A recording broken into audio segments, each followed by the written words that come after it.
You have to be super clear about what kind of company you're trying to build, what your approach is. What are the habits that are going to help you actually accomplish your goals? If you do something in a new way, and I don't care what it is, people are initially going to misunderstand it relative to the traditional way. Rise and shine, it's espresso time. Hey, it's Evan Carmichael, and I am not a morning person, I'm not. But when you start your day off with a powerful routine that inspires you for success, like watching one of these videos, it will change your life. So let's start your day off right together. Grab your coffee, know that I believe in you, and get ready for a shot of espresso from Jeff Bezos. I wake up every morning. Espresso keep me going. I wake up every morning. Warren Buffett has this great quote. He says, you can hold a rock concert, and that's okay.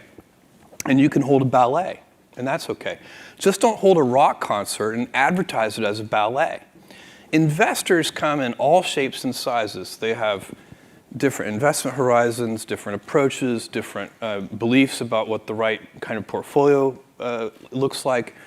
And so it's not one, people use Wall Street as a shorthand, but there isn't one type of investor. They come in all shapes and sizes. And you have to be super clear about what kind of company you're trying to build, what your approach is. We laid that out in our 1997 annual shareholder letter. We said we were going to take big bets. We said they were going to fail. We said some of them hopefully were going to work. We said we were going to invest for the long term, that we were going to try to take advantage of market opportunities as they arose. And there's a certain kind of investor who is aligned with that approach. And so, again, you can hold the ballet or the rock concert, and both can work. Just be clear about which one you are, and then people can self-select. People are remarkably bad at remembering long lists of goals. Clarity comes with simplicity. Brendon Burchard from page 159 of Built to Serve. I think this is the case for most entrepreneurs.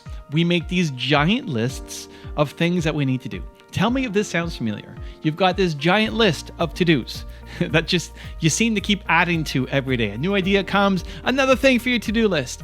Or you go through an exercise of your core values and you've got 13 core values. This is one of my favorite. You look at big companies and their list of values, and there's so many values. Think of your own core value. Have you done that core values exercise on your website?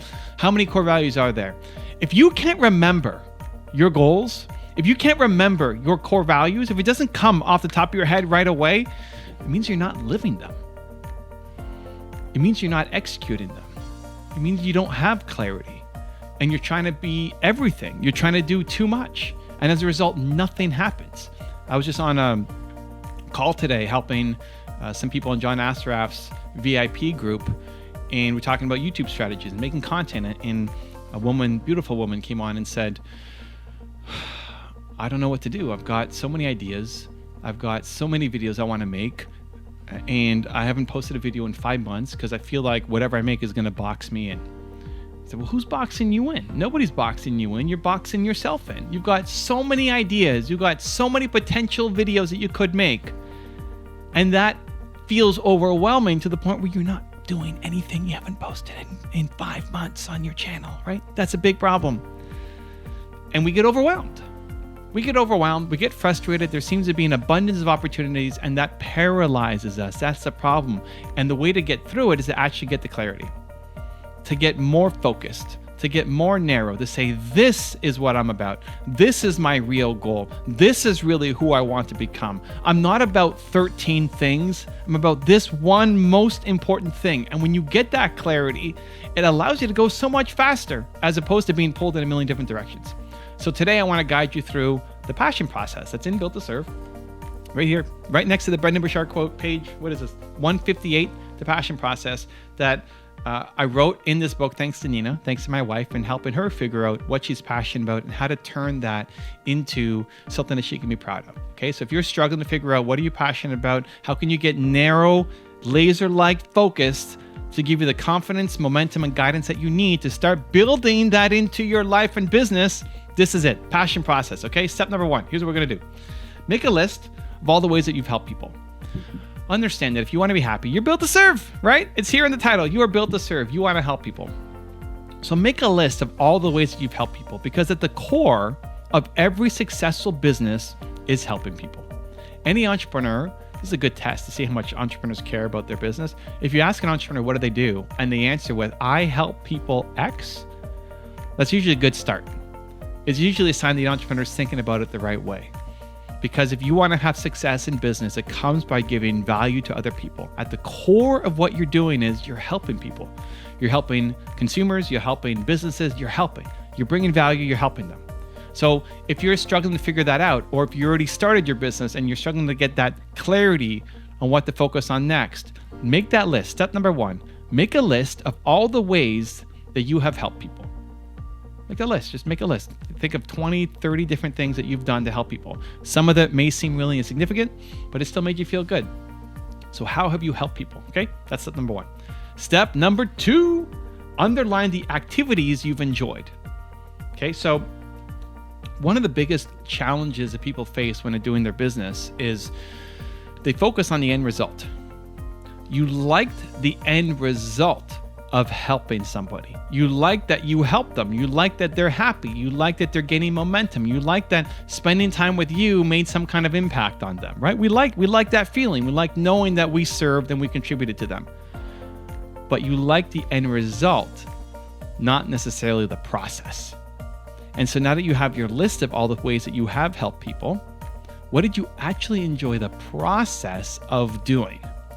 If you look at all the videos that I've done on this channel and on all my channels, the number 1 rule for success is you have to like the process. The people who win, the people who succeed at the highest levels, they like the process. They like the actual work, the actual doing. In my presentation today to John's group, we did it was supposed to be an hour, and I think it went 2+ hours, and I only spoke for maybe 15 minutes to set the stage, and then it was Q&A and me helping and me bringing value. And John wanted me to promote my Brandlytics training program, and he mentioned it a couple times, but if the goal was just, I'm going to come on here and sell Brandlytics, that's the outcome, right? I want people to get into my training program. The goal for me wasn't that. The goal for me was to actually like helping the people. So that's why we spent way longer than I was supposed to be scheduled. We still had questions, people raising their hands at the end because they had more questions for me.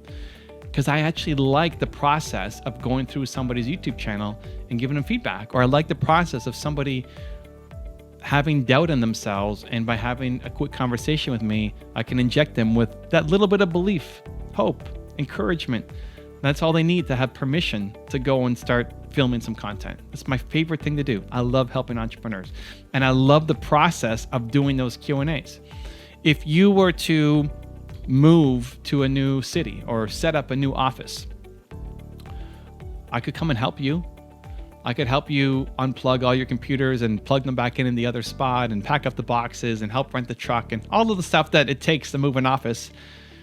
And I would love the end result of that you got your new office set up. But I don't like the process of doing it. I don't like unplugging computer cables and plugging them back in and making sure the tech is going and packing up boxes and all that. I don't actually like the process. So you get the end result, which is great, but you don't like the process. And so that's a really important distinction that most people never make. Say, well, I like doing this. Do you actually like doing that? Or do you just like the end result of what you did? Is the reward itself in the process? The reward for me of going in and helping John's group isn't how many people sign up for my program. It's that I got to touch some people today. And I know that some people are now going to go off and make videos, and they were inspired and moved by the workshop that we did, from learning from me, but also from the awesome people who are in the group, that they connected to each other just a little bit more because I showed up. That's the process. So when you make your list of all the things that you love doing, underline the ones that you actually like the process of doing, that you can get lost in the process of doing, that you could do that for 8 hours and the time just kind of flies, where other things, 8 hours, maybe feels like 16 hours because you hate it so much. So on your list, it's really, really, really, really important to get that distinction that most people miss. What do you actually enjoy the process of? Okay. And then step number 3 is you're going to narrow it down to your top 3 choices. So if you're trying to figure out what is it that you want to do? What is it that you want clarity on? What is the life that you want to build, the business that you want to build, you want to get known for, you want to help, you want to serve, you want to narrow that down? You start with figuring out how you like to serve people. You start with figuring out by underlining the ones you enjoy the process of, and then you narrow it down to your top 3, and that's what you focus on. It doesn't mean that you can't do the other things. It doesn't mean that the other things aren't going to work for you. But trying to do 20 things means nothing gets done. You make this giant list of things that you can do, amazing, and then tomorrow you look at that list and you're overwhelmed because it's too much. And it paralyzes you and prevents you from taking action. The only thing you're missing is momentum. You narrow it down to your top 3 ideas, and then you start executing on them. That passion process works for any goals. That's a business context. If you want to use it in the health context, right? You want to work out, you want to get fitter. Okay, great. Same thing. Number 1, where have you enjoyed working out before?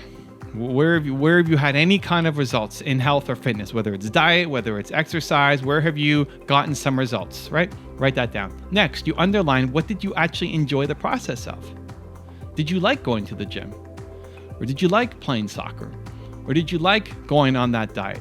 Or did you like, right? What did you actually like doing? And then circling the top 3, and then that's what you focus on. Because if you hate going to the gym and going on a treadmill, and you hate doing it, you will force yourself to do it for so long, and then you're gonna quit because you hate doing it.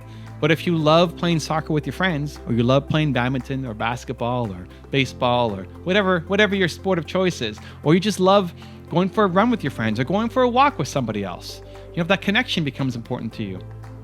And you actually like doing it, and it feels like that hour-long soccer game is easy and just flies by, but 20 minutes on a treadmill feels like you hate your life, then go play more soccer. Right? We tend to overcomplicate things. We make this super ambitious list of all the things we're going to do, and then again, we don't do it. So the more you can actually enjoy the process of the thing that you're doing, it dramatically increases the chances of you actually following through and getting the results that you need. There's no one perfect plan, especially a perfect plan that works for everybody. This thing may work for him, this thing may work for her, awesome. It doesn't mean it's going to work for you, because if you don't like the thing, you're just not going to stick to it. When people say, what's the diet that works? Well, it's the one that you stick to. What's the exercise plan that works? The one that you stick to. What's the marketing plan that works? The one that you stick to. What's the business plan that works? The one that you stick to. Consistency across everything. Success is habits. You want to have success in any area of your life, it comes down to habits. What are the habits that are going to help you actually accomplish your goals? The ones that you will stick to consistently. So when you follow the passion process, you figure out a list of all the ideas that you've got. Even if you haven't done them yet, what are the ideas you have for it? The theoretical ones. Then ask yourself, which would I enjoy the process of doing? Underline those, and then pick your top 3. And then start doing. Now you have an action plan. Now you have simplicity. Now you have clarity. It's a lot easier to stick to just 3 things and wake up and do those 3 things, as opposed to building your list of 30, 40, 100, 3,000 to-dos that then you feel overwhelmed by and never take any action on. Success comes from habits, and simplicity in the habits means you will follow through. Now I've got some special bonus clips that I think you're going to enjoy. But before that, it's time for the question of the day. I want to know, what was your single biggest takeaway from this video and your plan of action for the next week? When you just watch a video and you get motivated, the sign says you have a 35% chance of actually following through. That's not good enough, Believe Nation. We need to take some action. But when you watch a video, you get motivated, and you create a specific plan of action, that number jumps from 35% to 91% chance of you following through. And when you publicly commit to other people, like leaving a comment down in this video, your number jumps to 95% chance of you actually following through on the plan you set for yourself. So I want to know your single biggest takeaway from this video and your plan of action for the next week. Leave it down in the comments below so I can celebrate you. Also, if you want to have more self-confidence and self-belief, the sign says it can take up to 254 days of consecutive action for the habit to stick. That's what I want for you. So I've designed a custom free program where I'm going to send you an unlisted video for the next 254 days to shift your confidence and belief forward. The link to join is in the description below. If everything has to work in 2 to 3 years, then that limits what you can do. If you absolutely can't tolerate critics, then don't do anything new or interesting. The number one thing that has made us successful by far is obsessive, compulsive focus on the customer. Amazon, one of the things we try to do is have multiple paths to yes. And so here's a little thought experiment for you. If you are a junior executive at Amazon, and if Amazon did this in the typical kind of corporate hierarchy way, you had an idea. You need to get your boss to greenlight that idea, and then your boss's boss needs to greenlight that idea, and then your boss's boss's boss needs to greenlight that idea. There are probably 5 levels or more before that idea gets the go-ahead. Assume instead that you're an entrepreneur with a startup company idea and you need venture capital. You go to Sand Hill Road and you go to the first venture capitalist and they tell you no. And you go to the second one and they tell you no. Maybe your 20th one tells you yes. You got 19 no's and 1 yes, and you're still good to go. So that venture capital model there's multiple paths to yes. There were 20 people who could give you a yes, and it didn't matter how many gave you a no. So if you want innovative thinking, you have to think about how can we you want a large number of high judgment people empowered to greenlight things. You want multiple paths to yes. And you want a system where, as a junior Air Force officer with a good idea, the first 5 people tell me no, and somehow I can still go pursue that idea. So you got to figure out, that's an organizational challenge that big organizations have to figure out a way to do. And by the way, I get, this happens all the time. I'll say, I don't think that's a good idea, but somebody else will greenlight it. And I'm fine with that, because usually the cost of the experiments is pretty small. Things only get expensive when they work, right? Once something works, you're like, whoa, we need to double down on that. Now, and then the spending can get heavy, and then those become big consequential decisions, and that's where the hierarchy and using the judgment of the most senior people to me, this really helps. One of them is you have to have a willingness to fail. You have to have a willingness to be misunderstood for long periods of time. If you do something in a new way, and I don't care what it is, people are initially going to misunderstand it relative to the traditional way. And there'll be well-meaning critics who, genuinely want the best outcome, but they're worried about this new way.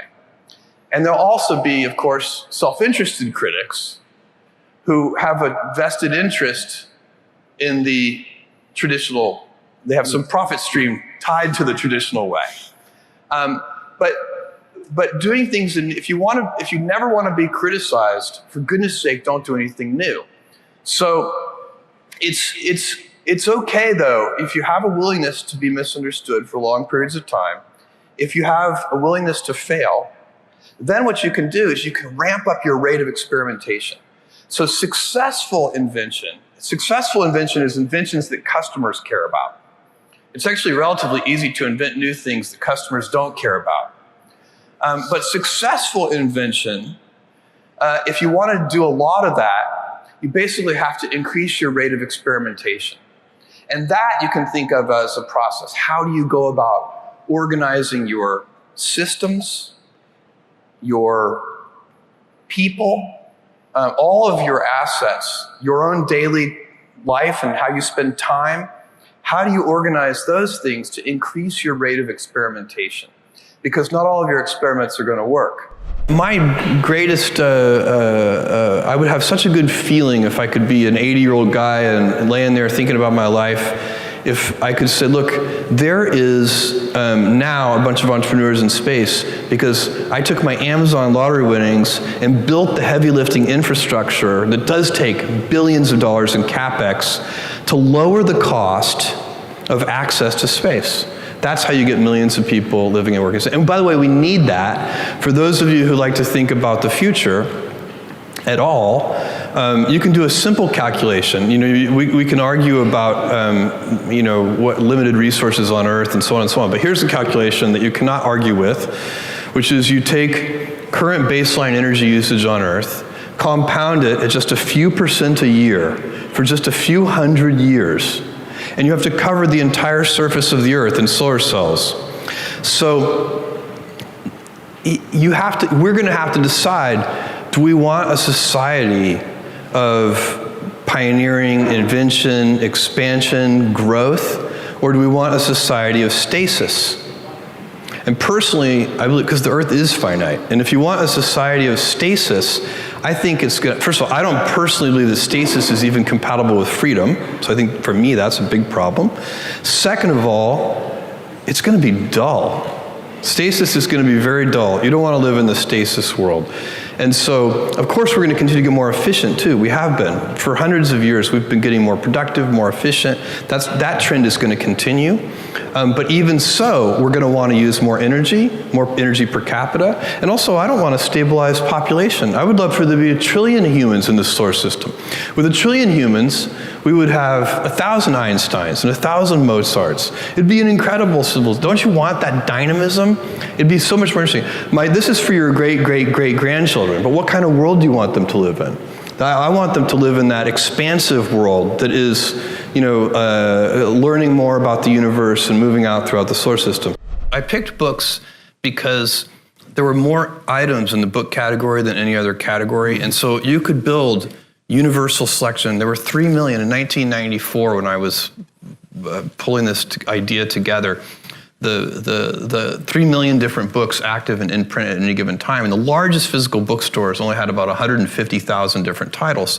And so I could see how you could make a bookstore online with universal selection. Every book ever printed, even the out-of-print ones, was the original vision for the company. And so that's why books. And when did you know that Amazon is going to be something way bigger than just a bookstore? Well, I knew that the books, strangely, because I was very prepared for this to take a really long time. I knew that the books business was going to be successful in the first 30 days. I was shocked at how many books we sold. We were ill prepared. We had only 10 people in the company at that time, and most of them were software engineers. And so everybody, including me and the software engineers, were all like packing boxes. We didn't even have packing tables. And we were on our hands and knees on a concrete floor packing the boxes. And at about 1 or 2 in the morning, I said to one of my software engineering colleagues, I said, Paul, this is killing my knees. We need to get knee pads. And Paul looked at me and he's like, Jeff, we need to get packing tables. and I was like, oh my God, that is such a good idea. The next day I bought packing tables and it doubled our productivity and probably saved our backs and our knees too.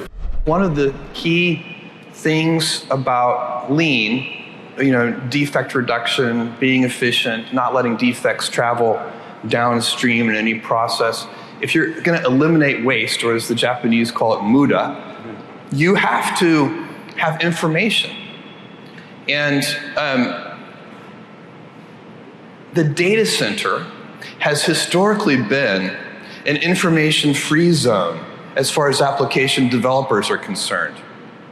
You would write code, and you have no idea how it's consuming resources. You're too insulated because you're in a pool of resources, and you can't meter it.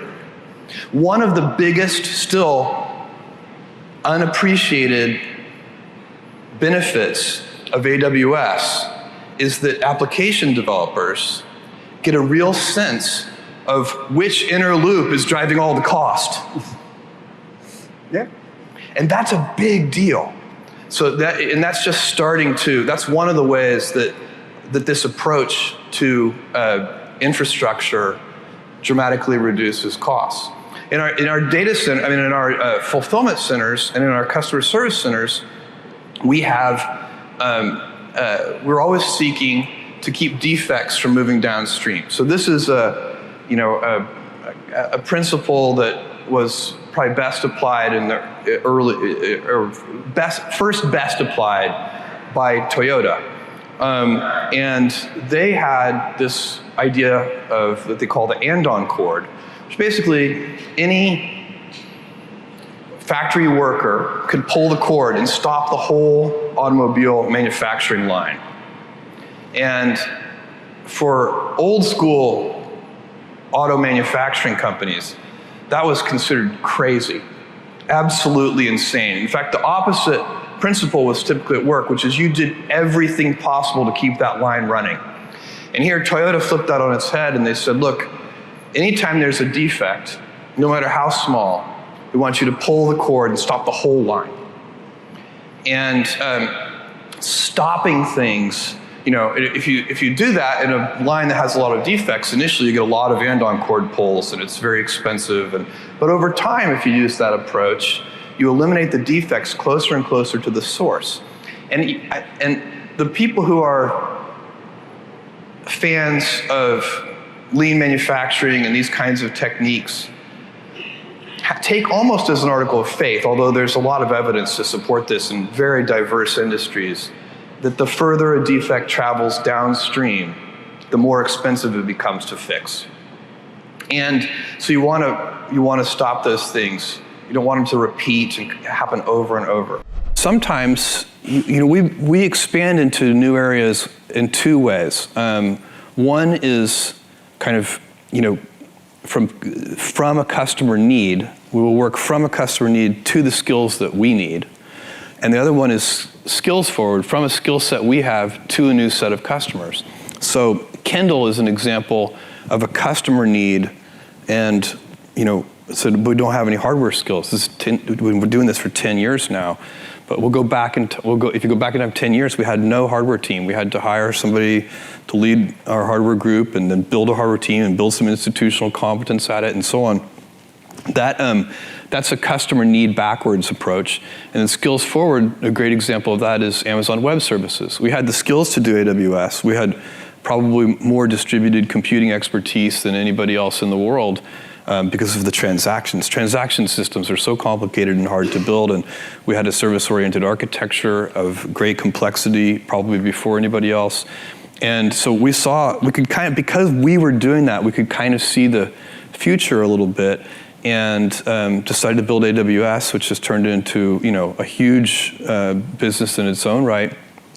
And that is, if you were always, business is very situational. And so rules of thumb are good, but they have to be applied to the right situation. So sometimes the old maxim that you should stick to the knitting is correct, but sometimes the adage that you should stick to the knitting is wrong. And a senior leader's job is to figure out in which situation are you. There are a few things I think if you want to be an innovative company that you have to do. First of all, I think innovation is a point of view. You have to actually select people that are part of the company who want to innovate and explore. Being a pioneering company and an explorer company isn't for everybody. Some people wake up in the morning and they get their energy, the thing they think about in the shower is they start their annual planning process, or however you want to think about it, with who are the 3 companies that we're going to kill this year? That's the conqueror mentality. And it's a competitor-focused mentality instead of a customer-focused mentality. And there's nothing, that mentality can succeed, by the way. So I'm not claiming, the pioneering explorer approach is the only effective one. But when you attract people who have the DNA of pioneers and the DNA of explorers, you build a company of like-minded people who want to invent. And that's what they think about when they get up in the morning. How are we going to work backwards from customers and build a great service or a great product? That's a key element to invention. And that part is fun, by the way. So if you're the right kind of person and you like to invent, and you like change, everything you see as you move about the world, you think how it could be improved, that's just fun. And we at Amazon, we've over the last 18 plus years attracted a bunch of people like that, and we have a ton of fun doing it. Any young person, even before they start their career, is to really think about their choices, because I find young people, and when I was young, I made this mistake too. You can get very fixed on your gifts. So everybody has gifts. You know, you have gifts and you have things that you didn't get gifted. Maybe you're extremely beautiful. Maybe you're extremely good at mathematics. There are a lot of things that you can be given. But those things can confuse you because they're not the things that construct your life. It's your choices that construct your life, not your gifts. You can celebrate your gifts. Be proud of them. Be happy of them. Actually, don't be proud of them. Be celebratory of them, but you can't be proud because they're gifts. They were given to you. You didn't earn them. You can only be proud of the things you earn. And so as I got older, I started to realize I wasn't proud of my gifts. I was always good at school. School was always easy for me. And I was always proud that I was a great student. I got A's in all my classes. I was good at math, all of that. And I thought that's who I was. But it's not true. Those are the things that are gifts. What was hard for me is deciding to work hard, deciding to use my gifts in certain ways, to challenge myself, to do things that I didn't think I could do, to put myself in uncomfortable situations.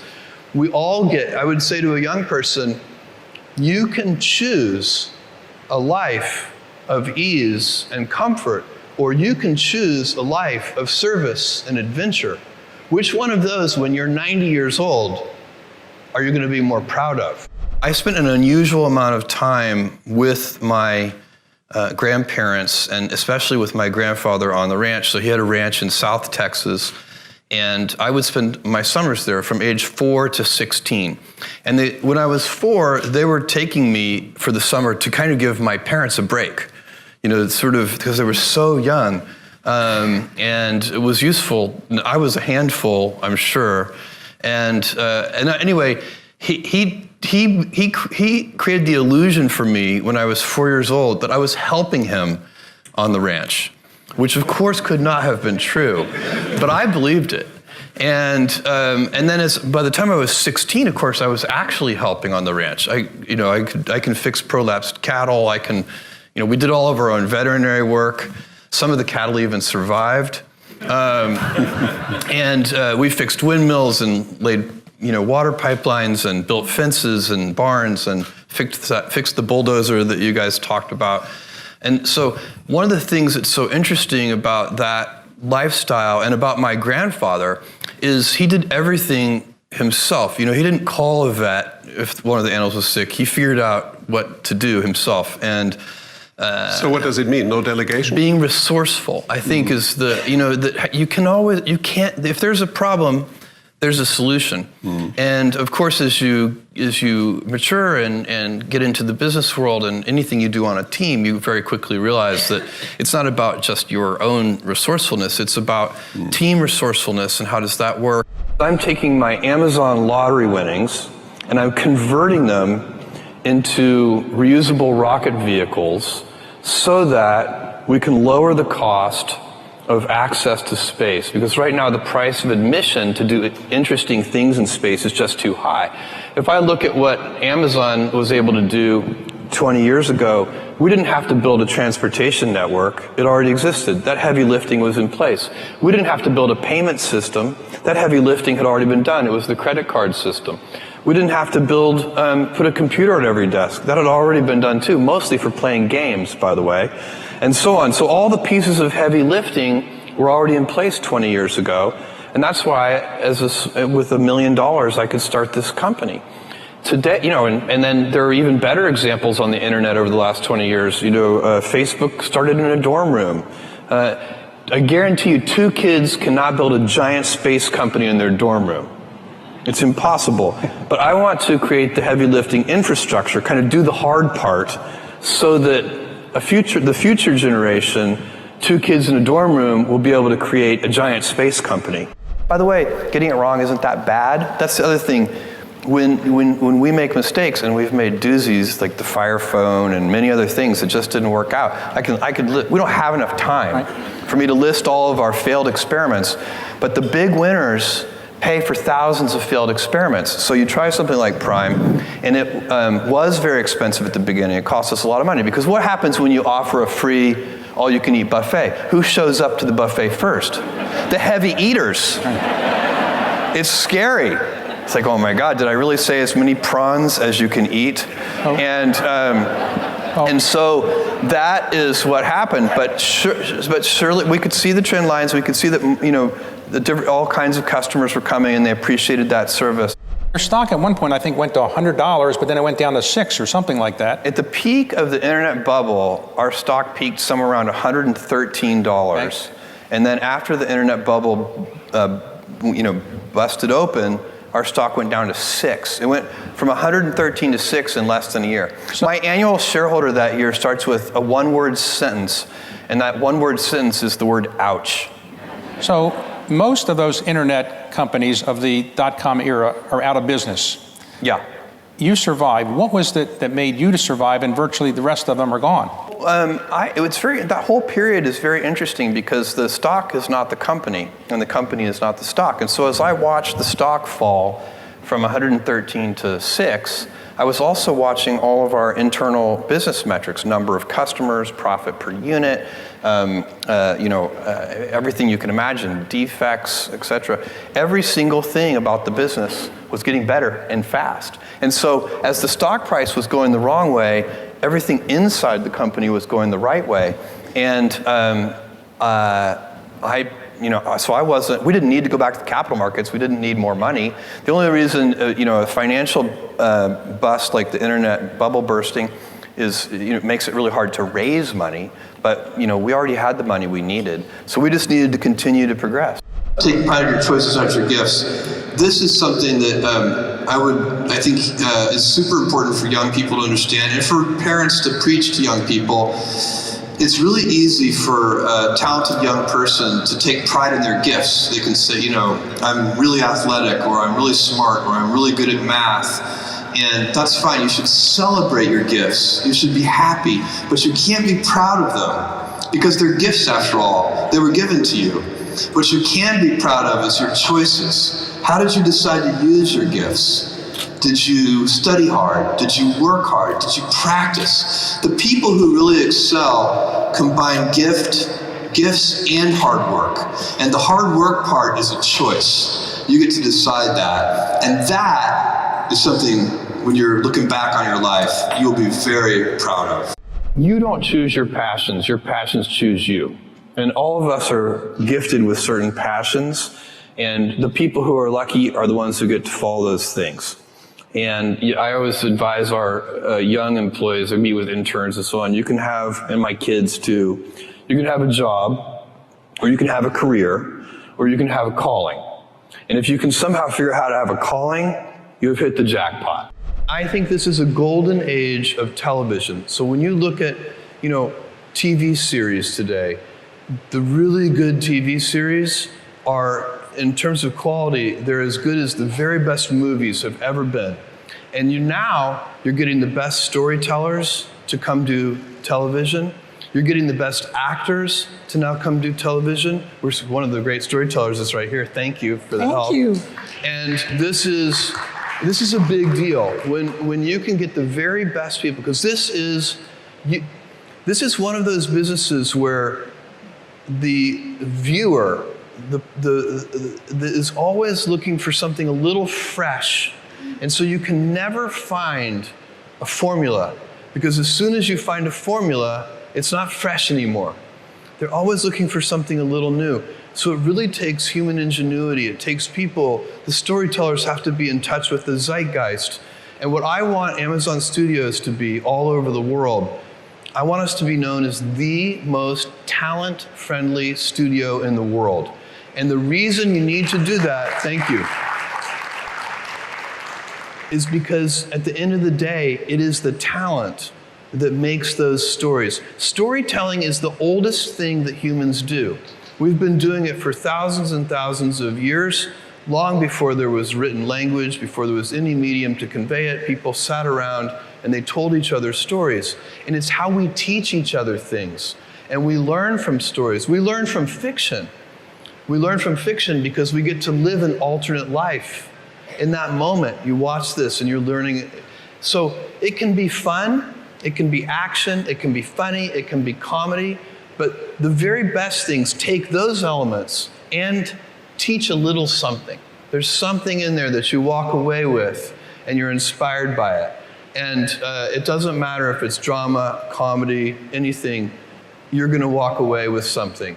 And there needs to be lightness. You know, you can't watch something that's just all heavy and you're like, oh my God, you know, I want to kill myself now.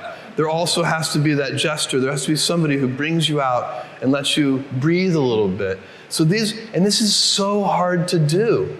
That's why there is so many bad movies and so many bad TV shows, because it is one of the hardest things that humans do, is tell riveting, engaging, inspiring stories. But when you get it right, it's a lever that can change the world. We all get gifts. We get certain things in our life that are that we're very lucky about.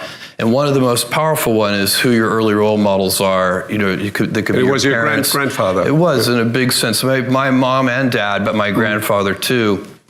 And you know, my mom had me when she was 17 years old, and she was still in high school in Albuquerque, New Mexico. And this is in 1964. I can assure you that being a pregnant teenager in high school was not cool in Albuquerque, New Mexico at that time. And so it was difficult for her. My grandfather went to bat for her when they tried to kick her out of school. And you know, they're incredible. So the gift I had is I had this incredible family. Now that you have about 600,000 employees, I calculated you're adding about 250 people a day. You've mentioned that you're trying to fend off day 2. Yeah. And you said that day 2 is stasis, followed by irrelevance, followed by excruciatingly painful decline, followed by death. That is why it is always day 1. Yeah. How's that work? Well, so day 1, this is a phrase that we use at Amazon all the time. I've been using it in my first annual shareholder letter from 20 years ago. And we say it's always day 1. And it needs to be day 1 for the reason that you just mentioned. And so the real question for me is, how do you go about maintaining a day 1 culture? You know, it's great to have the scale of Amazon. We have financial resources. We have lots of brilliant people. We can accomplish great things. We have global scope. We have operations all over the world. But the downside of that is that you can lose your nimbleness. You can lose your entrepreneurial spirit. You can lose that kind of heart that small companies often have. And so if you could have the best of both worlds, if you can have that entrepreneurial spirit and heart, while at the same time having all the advantages that come with scale and scope, think of the things that you could do. And so the question is, how do you achieve that?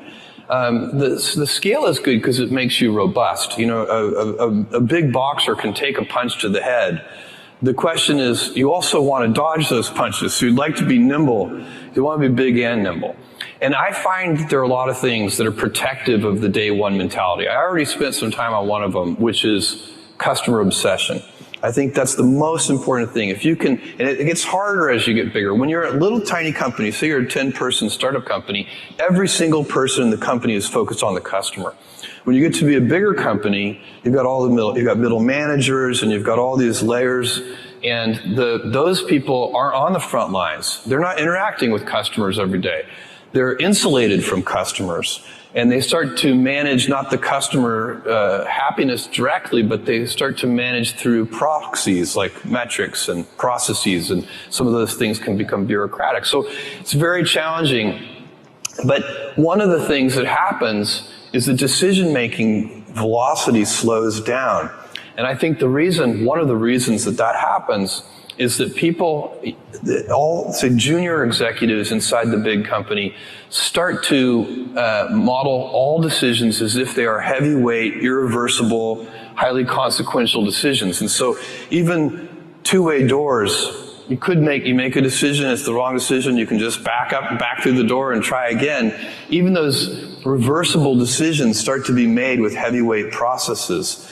And so you can teach people that these pitfalls and traps, and then teach them to avoid those traps. And that's what we're trying to do at Amazon, so that we can maintain our inventiveness and our heart and our kind of small company spirit, even as we have the scale and scope of a larger company. There are a lot of things that are a waste of time. You know, when you think about your life, I think I often tell people that I work with, if you can get, because people have very high standards for how they want their work life to be, and I said, look, if you can get your work life to be where you enjoy half of it, that is amazing, because very few people ever achieve that. Because the truth is, everything comes with overhead. That's reality. Everything comes with pieces that you don't like. You could be a Supreme Court justice, and there's still going to be pieces of your job you don't like. You can be a university professor, and it's still going to be, you have to go to committee meetings, and you have to do things. You know, every job comes with pieces you don't like, and we need to say, that's just how, that's part of it, and not resent those pieces, or try not to, but also try to minimize them. I tell senior executives, you should have the least stress. You know, there's this weird, I think, false idea that CEOs, I'm a CEO, there's this false idea that CEOs are under the most stress. Well, I look at that, I'm like, why? You're in charge. Why don't you delegate the stress? It's your choice. And so you have to figure out how to set up your life in such a way that you can minimize the things. And I find people don't dislike hard work. What people dislike is being out of control. Like, they can't control their life. They can't control their environment. This happens to me when I get overscheduled. I hate being overscheduled. I want some time to be able to think and free myself. We all have the same amount of time in the world. Nobody has more time than anybody else. And when you become a very successful person, one of the things, you start to get overscheduled. You have this event. You had to agree to do this. And maybe last night you were like, why did I agree to do this? I have to go on stage tomorrow. I wish I were really with my family. And, you know, or I hope maybe not this case. Let's say that you like this one. But in general, that kind of thing happens. And so you have to guard your time and try to stay a little bit flexible. So that's, for me, it's not a waste of time, but I like to have some freedom of movement rather than having every minute of every day scheduled. When I started Amazon, it was 25 years ago. I started Amazon in 1994. When I went to seek investors, the first question I had to answer is, what is the internet? None of my investors had ever heard of the internet. And the idea that I had in mind was to build a bookstore. I realized that we could build a store which would have every book ever printed in any language, in print or out of print, and we could do that online. It would be impossible in a physical store. And that was the founding idea of Amazon.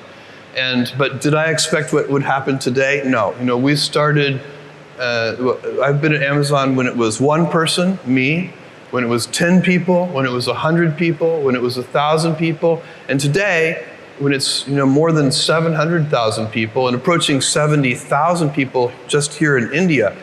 So, no, I did not predict that. And actually, I think if anybody had predicted that, they would have needed to be immediately institutionalized in a mental facility, because it's not a normal thing to have happen. My dream when I started Amazon was that one day we might be able to afford a forklift. So it's been a very fun journey for me. And by the way, I still tap dance into work. I'm having so much fun. The most influential people in my life were my grandparents. And my mother had me when she was 17 years old. She raised me with my grandparents' help. And she was still in high school when she had me. That was not cool in Albuquerque, New Mexico in 1964. But she did an incredible job. But I was lucky because I had not just her, but she married my father when I was about 4 years old. He has been a huge influence in my life. But my grandmother and grandfather were like second set of parents for me. And you learn different things from them because they're at a different stage of life and they know different things, they're calm about certain things. It was a huge gift to me. My grandfather was had a ranch in Texas, and I spent all my summers there from like age 4 to 16, and he was the most self-reliant person. He did all of his own veterinary work, all the things, I mean, and to observe him solve problems and figure out how to do things with no tools and no resources and, you know, very small amounts of money. It was a huge education from an early age. So we were very lucky. One of the things that I know people who have, they don't have great family situations, and sometimes they break that cycle and they are the ones who pull out of it. Those people are the ones I reserve my highest admiration for. We're very interested in physical stores, and I've been asked for years, we ever open physical stores? Literally 20 years I've been asked that question, and I always say yes, but only when we have a differentiated offering, something that's not me too. Because that space, physical stores, is so well served. If we offer a Me Too product offering, it's not going to work. And it's also just, we're not very good at that. Whenever we've tried dabbling in something that's a Me Too service, we tend to get beaten. It doesn't work. Our culture is much better at pioneering and inventing, and so we have to have something that's different. And that's what Amazon Go is. It's completely different. The Amazon bookstore, completely different. And we have ideas about how to merge Prime and Whole Foods to make that. Those are still rolling out. You haven't seen them yet. But to use Amazon Prime to make Whole Foods a very differentiated experience. And so what we're going to be able to do is take some of our resources, some of our technological know-how, and expand the Whole Foods mission. They have a great mission, which is to bring nourishing food to everybody, organic, nourishing food to everybody. And but you know, we have a lot to bring to that table in terms of resources, but also in terms of operational excellence and in terms of technology know-how. By the way, changing your mind a lot is so important. You should never let anybody trap you with anything you've said in the past, because that is just a, you know, life is complicated, the world is complicated, and sometimes you get new data, and when you get new data, you should change your mind. By the way, sometimes you don't get new data, and you just reanalyze the situation, and you realize it's more complicated than you initially thought it was, and you change your mind. This is something, you know, it's frustrating to watch, and I will not get into politics here tonight, but it's frustrating to watch politicians because they're almost not allowed to change their mind. As soon as they change their mind, they get accused of being flip-floppers. When reality is, anybody who doesn't change their mind a lot is dramatically underestimating the complexity of the world that we live in. It's easy to have ideas. It's very hard to turn an idea into a successful product. There are a lot of steps in between, and it takes persistence, relentlessness. So I always tell people who are, you know, who think they want to be entrepreneurs, you need a combination of stubborn relentlessness and flexibility. And you have to know when to be which.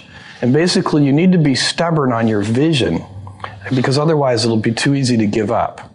But you need to be very flexible on the details, because as you go along pursuing your vision, you'll find that some of your preconceptions were wrong, and you're going to need to be able to change those things.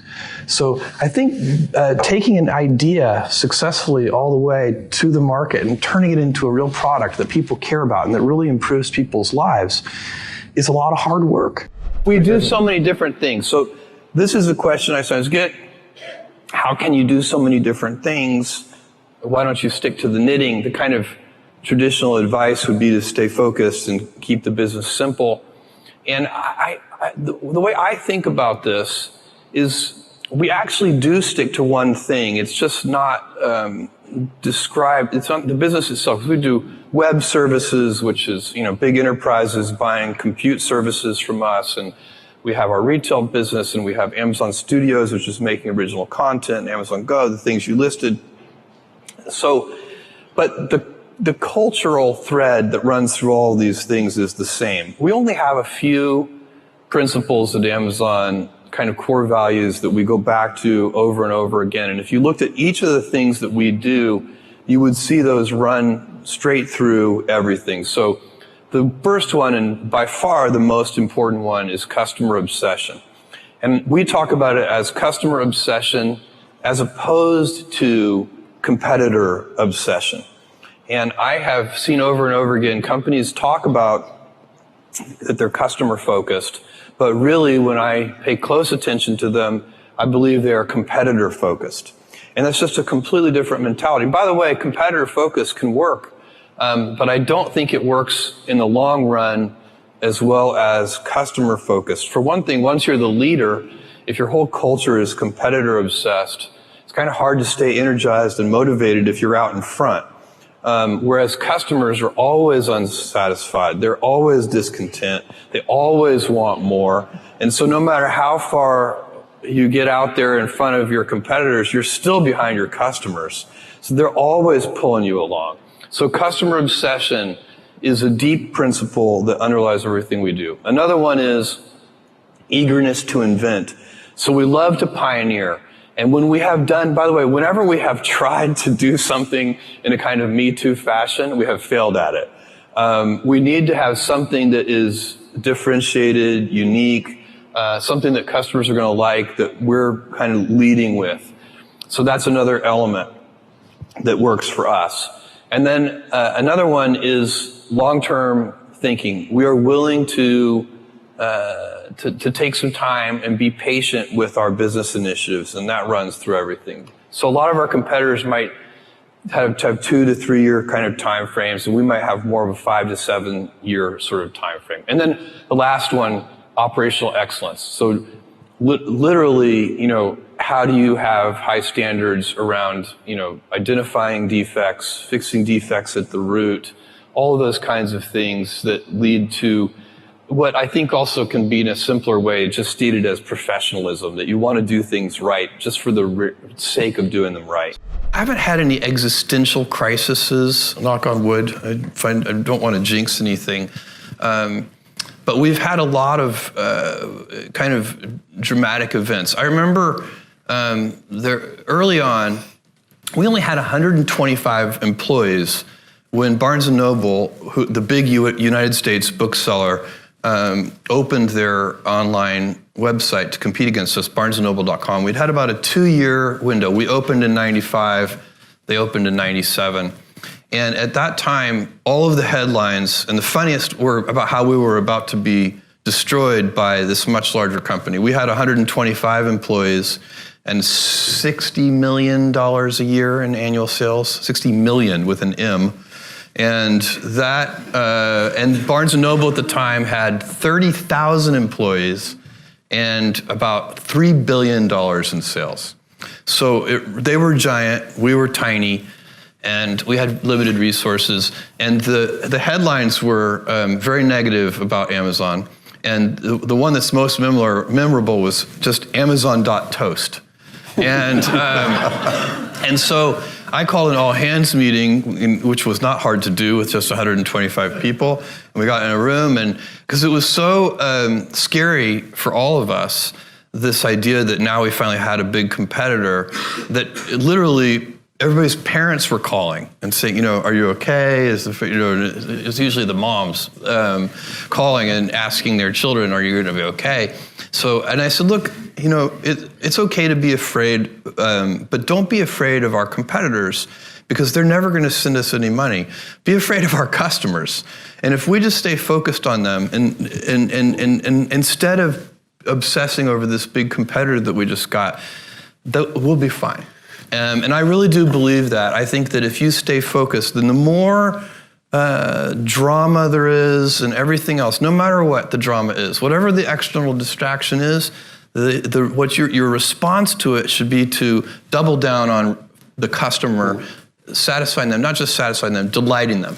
This work-life harmony thing is what I try to teach young employees, actually, and senior executives at Amazon too, but especially the people coming in. We're asked about work-life balance all the time.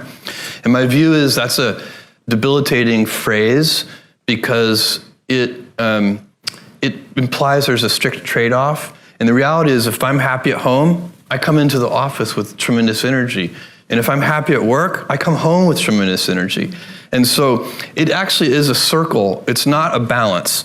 And I think that is worth everybody paying attention to. You never want to be that guy. And we all know, we all have a coworker who is that person who, as soon as they come into the meeting, they drain all of the energy out of the room. You can just feel the energy level go, whoosh. You don't want to be that guy. So you want to come into the office and give everybody a kick in their step. I think this is a golden age of television. So when you look at, TV series today, the really good TV series are, in terms of quality, they're as good as the very best movies have ever been. And you're getting the best storytellers to come do television. You're getting the best actors to now come do television. One of the great storytellers is right here. Thank you for the help. Thank you.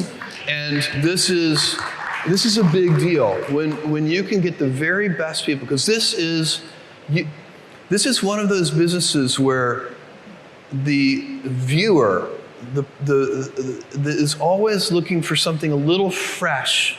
And so you can never find a formula, because as soon as you find a formula, it's not fresh anymore. They're always looking for something a little new. So it really takes human ingenuity. It takes people. The storytellers have to be in touch with the zeitgeist. And what I want Amazon Studios to be all over the world, I want us to be known as the most talent-friendly studio in the world. And the reason you need to do that, thank you, is because at the end of the day, it is the talent that makes those stories. Storytelling is the oldest thing that humans do. We've been doing it for thousands and thousands of years.